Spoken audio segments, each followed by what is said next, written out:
বরিশালের বাহিরের মানুষজন এখনও মনে করে যে বরিশালে মনে হয় এখনও প্যানকেক দিয়ে সাজানো হয়। এখনও মনে হয় আমরা বরিশালের মানুষজন ট্রেন্ডি মেকআপ কি, সফট গ্ল্যাম মেকআপ কি এগুলো মনে হয় বুঝি না।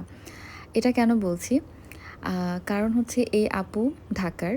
তো আপু যখন ১ম এ একদমই কোনো প্রি বুকিং ছাড়াই হচ্ছে আপু সাজতে আসে। আপুর বরিশালে বিয়ে হয়।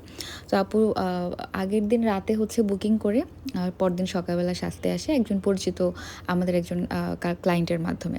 তো আপু আসার পরে আপু একটু ভয়ে ছিল যে কেমন না কেমন হবে। হয়তোবা ঢাকার মতো আমরা এখন পর্যন্ত বরিশালে মনে হয় ভালো কোনো স্যালন হয় নাই, ভালো কেউ সাজাতে পারে না।